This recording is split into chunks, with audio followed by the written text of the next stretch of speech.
This is our Sunday Bible study for November 1st, 2020. It's hard to believe that we're already in the beginning of November now, but we have started that month. And this morning we're continuing our study in the Foundations material from the Gospel Advocate that we normally use in our adult Sunday morning Bible class. And we're currently looking at Genesis Part 1. In particular, this morning we are in Lesson 9, entitled Abram's Call, from Genesis chapter 12, verses 1 through 20. We've kind of jumped forward a little bit in our study now. We have left the flood account and we've skipped a few chapters forward into chapter 12. What we've kind of skipped over is we have an incident with Noah and drunkenness in the end of chapter 9. We have chapter 10 and the genealogies that are recorded there. And then in chapter 11, we have the incident at the Tower of Babel. And of course, if you're following along with us also on Wednesday nights from our live stream on Facebook, we'll get into all of that as we continue to move forward, because we're not skipping anything in that study. We're going chapter by chapter, verse by verse. This morning, we jumped to chapter 12, and one of the pivotal moments when it comes to the Messiah, because this promise made to Abraham is a promise that is going to ultimately be fulfilled. Parts of it will be fulfilled before that, but ultimately it is fulfilled in Jesus the Christ. Paul points that out, that this promise is seen in the book of Galatians. He points to the fact that Jesus was the ultimate fulfillment of part of this promise to Abraham. The author of our little book does a great job of introducing the material, and we're going to begin on page 94 if you have that book, and read through this introduction together. The author says certain characters are known for specific qualities. Job, for example, is remembered for his patience. Calling this to mind, James 5:11 states, "You have heard of the perseverance of Job, and seen the end intended by the Lord, that the Lord is very compassionate and merciful." Any discussion of David, he says, will eventually bring up how the Lord chose him to be king because he was a man after his own heart. 1 Samuel 13:14 and Acts 13:22. Because of his outpourings of compassion, Jeremiah is called the weeping prophet. In the New Testament, Barnabas, whose name means son of encouragement, is remembered for that trait, whereas the Apostle John is often associated with love, a subject he addressed frequently. You think about other apostles. Peter is one who a lot of times we associate with kind of rashness, because he was quick to speak. And while sometimes that ended up being a good thing, and other times it ended up being a bad thing. But there are many characters throughout the biblical record that we associate certain traits with them. And Abraham, as he's going to point out here in just a moment, is no different. Abraham, or Abram, as he was first known, is remembered for his great faith. In fact, Abraham's willingness to believe and obey is set forth as a model to be imitated in the New Testament. In Romans 4, Paul recalled how Abraham believed God, and it was accounted to him for righteousness. The setting in which Abraham exhibited this faith in God is important. Although Abraham was childless at the time, God told him his descendants would be numerous like the stars in the sky. Rather than doubting God, he believed.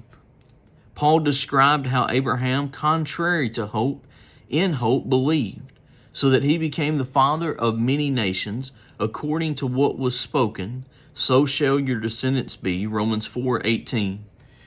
I've always thought that verse was an interesting verse in the book of Romans. He says, contrary to hope. It didn't make sense for Abraham to have hope. He was past the years of fathering children. Sarah was past the years of being able to bear children. There was no reason there was no physical reason when God made this promise to Abraham, that this would come to pass. So contrary to worldly hope, in hope he believed, in hope in God, and the fact that God could bring it to pass. He added he did not waver at the promise of God through unbelief, but was strengthened in faith, giving glory to God, and being fully convinced that what he had promised he was able to perform, and therefore it was accounted to him for righteousness, verses 20 through 22. Paul made a similar point about Abraham's great faith in Galatians 3:9. So then those who are of faith are blessed with believing Abraham. Besides his willingness to believe God regarding his offspring, Abraham exhibited great faith when God called him to leave his home country. This event is recorded in part of our lesson text, Genesis chapter 12, verses 1 through 9. The author of Hebrews made reference to this when he wrote, "By faith Abraham obeyed when he was called out to the place which he would receive as an inheritance. And he went out not knowing where he was going. By faith he dwelt in the land of promise as in a foreign country, dwelling in tents with Isaac and Jacob, the heirs with him of the same promise. For he waited for the city which has foundations, whose builder and maker is God." Hebrews 11, 8 through 10. As we study Genesis 12, 1 through 20, we will see Abraham willingly comply with the call he received from God. In the latter part of the chapter, we will see that despite his great faith, Abraham was far from perfect. Nevertheless, we can learn much from his good life. Primarily, we must trust and obey. As we look at Abraham, as all the individuals that we've looked at, that's something that always comes to mind is the fact, while these men are held up as great examples to us, they were not perfect men. As we mentioned, we skipped over it. We're not going to look at it in this study and in our studies on Sundays, but on Wednesday night we'll be looking at it. Noah is held up as a great example of faithfulness and righteousness. Look at, he's the one who built the ark. He's the one that found grace in the eyes of God. He and his family were the ones that were saved from the flood. But in the latter part of chapter 9, we see Noah getting drunk. And as a result, we see some things that take place because of that. So Noah wasn't perfect. And Abraham, as we'll notice at the end of this study in chapter 12, Abraham was not perfect.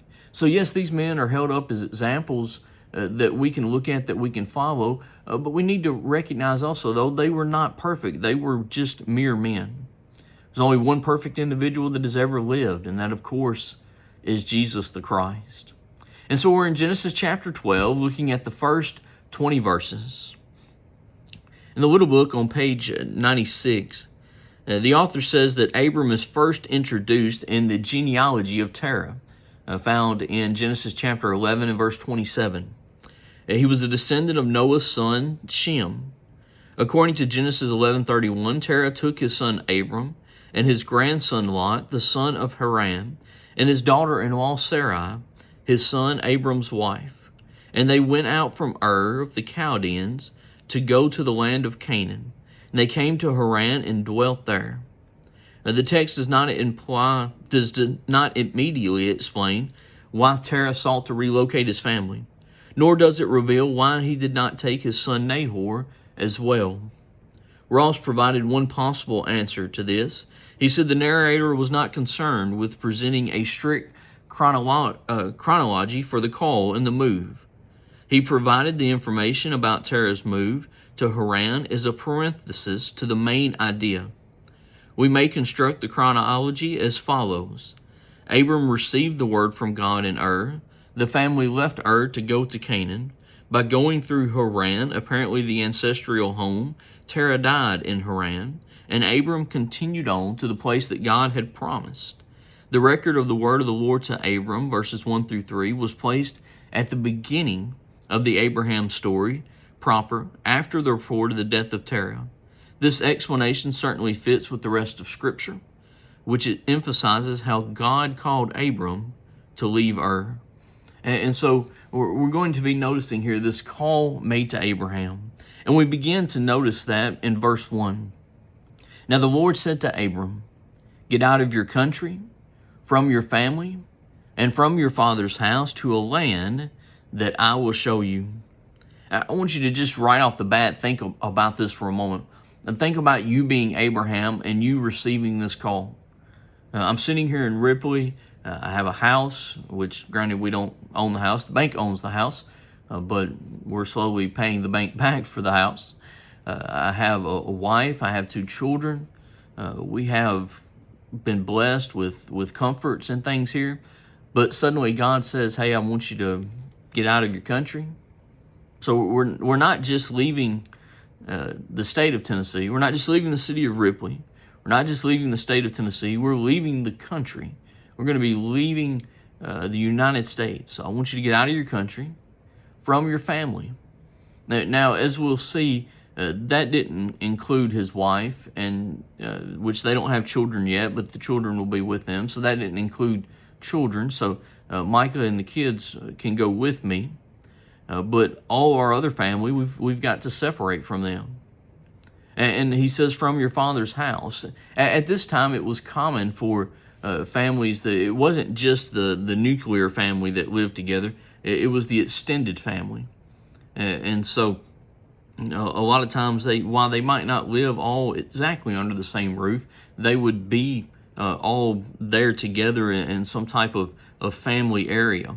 Well, he says, get away from your father's house. Well, of course, the question you and I would ask is, okay, where are we going, God? Where am I to move to? And here's the what Abram is told: to a land that I will show you. Abram isn't even given his final destination. He's just told, you're going to be traveling to a land, and I'll show you where that land is. Gresham observed, and we're on page 97 in the book, in this call, God's instructions were all inclusive concerning Abraham's departure. The vocabulary of the call moved from the general to the specific, indicating a complete separation from family connections. First, his country included the whole area around Haran. Second, his relatives represented the larger ethnic group to which he belonged. Finally, his father's house indicated Terah's extended family, which is identified in the genealogy. To leave his country, relatives, and father's house meant that Abraham would relinquish his inheritance rights, which might have included family property. And so Abraham, this is no simple thing that is being asked of Abraham. He's being asked to sever everything in obedience to the call of God. And so when we read Genesis chapter 12 and verse 1, we're reading a major thing that is being asked of Abraham. I mean, this is tantamount to Noah being asked to build the ark.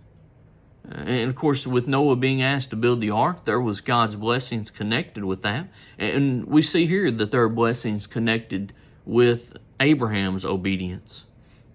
In verse 2, I will make you a great nation. I will bless you and make your name great, and you shall be a blessing. I will bless those who bless you, and I will curse him who curses you, and in you all the families of the earth shall be blessed. The author of our book says the promise of becoming a great nation must have been especially startling to Abraham, considering he was 75 years old and Sarai was barren. The same was likely true of the promise to bless all the families of the earth in him. Regardless, he trusted God and did as he was told. Clyde M. Woods correctly observed it would be exceedingly difficult to overemphasize the importance of the call of Abram in the biblical record of redemption.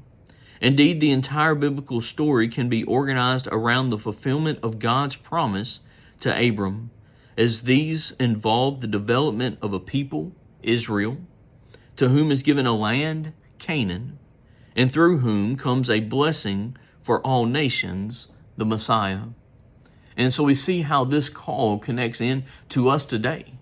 Without this call, without these promises being fulfilled, the Messiah could have never come. And so it reverberates from all the way back then to all the way to us, this very present moment. So God has promised he will make him a great nation. This goes back to in the introduction, we read, contrary to hope, he believed. Well, he's being told he's going to make of him a great nation. He doesn't even have any children right now. As was said, he's 75. His wife is barren. She's not been able to have children. And so this doesn't even make sense on a purely physical level. But of course, with God at the helm, all things are possible. And so we see here this promise being made. Verse 3 continues this promise. He says, I will bless those who bless you, and I will curse him who curses you, and in you all the families of the earth shall be blessed. And so God makes this statement, a command to Abram to get out of your country, from your family, from your father's house, to land that I will show you. And connected to that commandment are promises. I'll make you a great nation. I'll bless you, make your name great. Bless those who bless you, curse those who curse you. And in you, all the families of the earth are going to be blessed. What does Abraham do? Verse 4, so Abram departed as the Lord had spoken to him, and Lot went with him. And Abram was 75 years old when he departed from Haran. Verse 5, then Abram took Sarai his wife, and Lot his brother's son, and all their possessions that they had gathered, the people whom they had acquired in Haran, and they departed to go to the land of Canaan. So they came to the land of Canaan. The text doesn't say, and nothing is said about this, but I would submit to you that because of what we read in verses 4 and 5, while Abram is following part of what God has said, he's not yet following all that God has said. And I think it's thrown in there for us to realize this. As we look at verse 4, it says, so Abram departed as the Lord had spoken to him, and Lot went with him.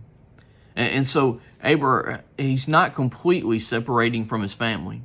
And what's interesting, and I don't know, looking forward at the lessons, if the author of the book brings this out or not, but what's interesting is Abram is going to continue. God's not going to renew this promise to him until Abram and Lot separate, and Lot goes towards Sodom and Abram goes in a different direction. It's at that point that this promise is once again stated by God. And so I think while Abram, yes, he's beginning to follow God, he's not quite there yet. And God is patient with Abram. And that's one of the beautiful things I think we see from this. Not it's beautiful that Abram was not fully obeying God right off the bat, but the fact that God's patient with him. You know, we need to be patient with people, especially people when they first become Christians. They're not going to know everything. They're not going to get everything. I've been a Christian, I was baptized at age 12, so 28 years. I still don't know everything. I still don't get everything. And so there's all these things that we still have to learn, that we still have to get. We need to be patient with one another. And I'm thankful that God is patient with us. In verse 6 here, verse 5. No, verse 6. Sorry, got confused. Abram passed through the land to the place of Shechem, as far as the terebinth tree of Moreh, and the Canaanites were in the land. The author, Moses, makes a specific point here to let us know that this is not the area where he's traveling. It's not an uninhabited land. The Canaanites reside there. Verse 7, then the Lord appeared to Abram and said, to your descendants I will give this land. And there he built an altar to the Lord who had appeared to him. Verse 8, and he moved from there to the mountain east of Bethel, and he pitched his tent with Bethel on the west and Ai on the east. And there he built an altar to the Lord and called on the name of the Lord. On page 99, on to page 100, the author writes, as Stedman noticed, his actions suggested regular formal worship of God. This phrase connects Abram to the godly people before the flood who worshiped Yahweh. Further study of his life reveals Abram continued to worship the Lord in this manner. And so Abram's going to worship God regularly. And we see that in his life. One author one time stated that you could follow Abram by the fires from the altars that he built. and that you could follow his path by following the smoke from those altars. And so we have Abram worshiping God here. And so we're also seeing he's continuing his journey. Verse 9, so Abram journeyed going on still toward the south. And there was a famine in the land, and Abram went down to Egypt to dwell there, for the famine was severe in the land. And so he's been dwelling here in the land of Canaan. God has said to your descendants, I'm going to give this land. Now that must have seemed strange to Abram, because who was dwelling there? The Canaanites. There were already people dwelling in this land, and God is saying, I'm going to give you this land. And we see him now going down to Egypt due to a famine that was in the land. Authors debate back and forth whether or not he was wrong in doing this, that maybe it could show a distrust in God. I don't know whether that's the case or not, but there's no food where he's at, and so he's going to go to a place where there is. And it's in this that we see Abram sin. Abram does something here that he should not have done. Verse 11, and it came to pass when he was close to entering Egypt, that he said to Sarai his wife, indeed I know that you are a woman of beautiful countenance. Therefore it will happen when the Egyptians see you, that they will say, this is his wife, and they will kill me, but they will let you live. Verse 13, please say you are my sister, that it may be well with me for your sake, and that I may live because of you. So Abram's worried about his life. He's worried that the Egyptians will see Sarai, that they will kill him so that they can take her. And so he says, say that you're my wife, which was not completely untrue. Okay. She was a half-sister, but she was also his wife. And before anyone says, what? At this point, incest, those types of things, those things were not forbidden. You got to remember how far we are removed from creation, and in the grand scheme of things, not very far removed. Genetics, gene pool would have still been very, very pure, and so the problems that come from incest now and even further down the road from where they are, those things wouldn't have been present. This was not something that was forbidden at this time. Now, under the law of Moses, that's when God forbids it, and of course from that point forward, it's forbidden. But at this point, it wasn't. And so what's taking place here is something that was very common during these ancient times. So they concoct the plan. Well, actually, Abram concocts the plan, but Sarai goes along with it. Verse 14, so it was when Abram came into the Egypt that the Egyptians saw the woman, that she was very beautiful, just as Abram said would take place. The princes of Pharaoh also saw her and commended her to Pharaoh, and the woman was taken to Pharaoh's house. Now, this was something that probably they could not have seen coming. Not only did the Egyptians find her beautiful, but this went all the way up to Pharaoh himself. Verse 16, he treated Abram well for her sake. He had sheep, oxen, male donkeys, male and female servants, female donkeys, and camels. And so Pharaoh is giving Abram, as the brother, all of these gifts because of Sarai. Verse 17, but the Lord plagued Pharaoh and his house with great plagues because of Sarai, Abram's wife. And Pharaoh called Abram and said, what is this you have done to me? Why did you not tell me that she was your wife? Now the question normally is raised, how in the world did Pharaoh figure that out?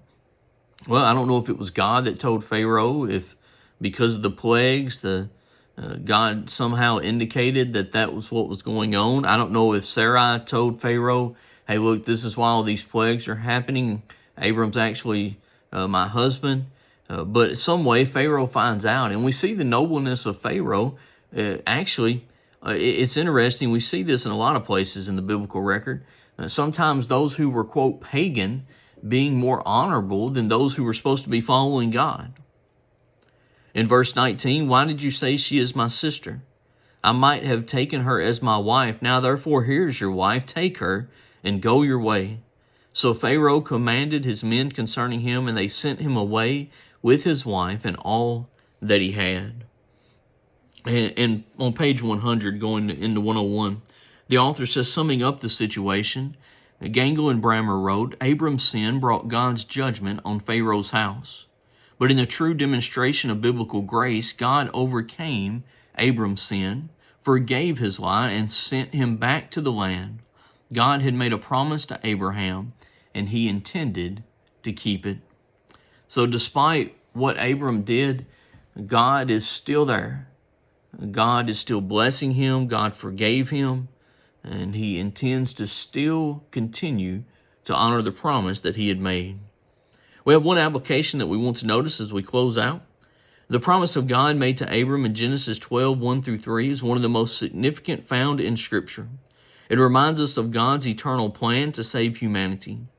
God kept his promise and blessed all nations through Abram's seed. Identifying how this occurred, Paul wrote, Now to Abraham and his seed were the promises made.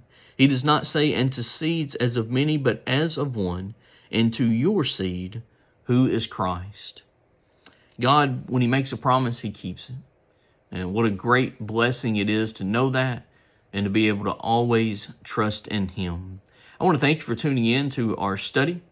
Depending on when you're listening to this, if you listen to this on Sunday morning before our regular worship time, or if you're listening to this throughout the week of Sunday, November 1st, don't forget that we are back to live stream only, at least for the next couple of weeks. So today, November 1st, our worship service will be live streamed from our Facebook page. It will not be in person. And then also on November 8th, we'll be doing the same. Then the elders will reevaluate where things are. And depending on where we are and where the county is, we'll make a decision, or they will make a decision from there, what we do going forward. Thanks again for listening. And friend, remember, the best life, it's the Christian life. Let's live that life faithfully. Stay hopeful, stay healthy, stay prayerful, and have a great day.